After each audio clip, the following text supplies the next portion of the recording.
3 pemain naturalisasi baru Timnas Indonesia bakal diumumkan minggu depan. Jika kabar itu benar adanya, maka lini serang skuad Garuda dipastikan tambah mengerikan jelang putaran keempat kualifikasi Piala Dunia 2026 nanti. 3 pemain naturalisasi baru yang akan diumumkan minggu depan adalah Miliano Jonathans, Mauro Zijlstra dan Adrian Wibowo.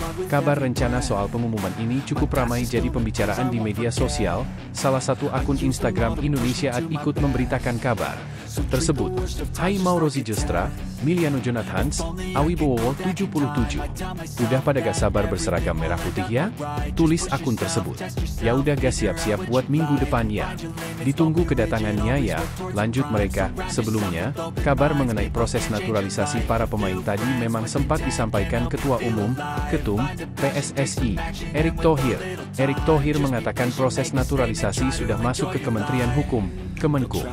Ada 2 tambahan pemain naturalisasi yang kami sedang seriuskan.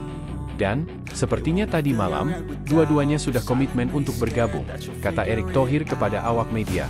Bek tengah, bek kanan, bek kiri sudah banyak. Masa nambah lagi? Ya, pasti di posisi depanlah. Sekarang saya sudah sedang proses. Nanti, dari pemerintah ke DPR dulu, lanjut Erick Thohir. Lini depan Timnas Indonesia mengerikan jika Miliano Jonathans dan Adrian Wibowo bisa dinaturalisasi untuk mendapatkan paspor Indonesia. 2 pemain ini dikenal piawai menyisir sisi kanan penyerangan, tepatnya di sektor winger kanan. Sementara itu untuk proses naturalisasi Mauro Zijlstra, pada akhir Juli kemarin Erick Thohir mengatakan sudah memasuki tahap akhir setelah mendapat persetujuan Presiden RI, Prabowo Subianto. Presiden sudah menandatangani surat naturalisasi Mauro. Saat ini suratnya telah sampai di DPR. Namun karena DPR sedang reses, prosesnya baru akan dilanjutkan pada Agustus, ujar Erick Thohir. Saya sudah berkomunikasi, dan insya Allah DPR akan mendukung. Lanjutnya menurut Erick, naturalisasi Mauro merupakan bagian dari proses regenerasi untuk lini depan Timnas Indonesia. Untuk tahap awal, Mauro diproyeksikan memperkuat Timnas U23 di kualifikasi Piala Asia U23 2026 di Sidoarjo, September mendatang. Di sisi lain, bek Timnas Indonesia, Mees Hilgers, melaporkan bakal segera angkat kaki dari klub yang sekarang ia perkuat, FC Twente. Masa depan Mees Hilgers sebelumnya memang sempat jadi tanda tanya besar.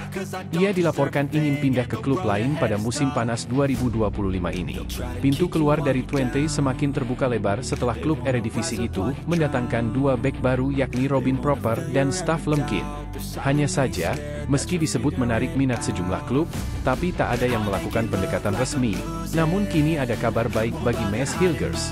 Wartawan asal Belanda, Leon ten Voorde, mengabarkan bahwa sang bek sepertinya lagi cabut dari Twente dan pindah keluar dari Belanda. Kini, agen Hilgers dideskripsikan telah memberitahu FC Twente bahwa kliennya akan pindah dalam waktu dekat, tetapi bukan ke sesama klub Belanda. Apa yang akan terjadi dengan para bek tengahmu? Sepertinya memang harus ada salah satu yang pergi. Hilgers masih ada di sini, ujar ten Voorde dalam program The Balen Verstand dari Tubantia yang dinukil dari Twente Fans. Agennya sudah memberitahu FC Twente bahwa semuanya akan beres, jadi tinggal menunggu saja. Jelasnya, FC Twente adalah satu-satunya klub profesional yang pernah berada di bela Hilgers sampai dengan saat ini. Dia adalah produk akademi dari tim yang berjulukan The Tukers itu. Sejak promosi ke tim utama pada tahun 2020, Hilgers telah mencatatkan 132 penampilan di berbagai kejuaraan dengan mencakup 22 kartu kuning, 1 kartu merah, 4 gol, dan 2 assist. Tidak, sejauh ini saya tahu belum ada ketertarikan. Saya pikir dia akan pergi ke luar negeri, ucap ten Voorde.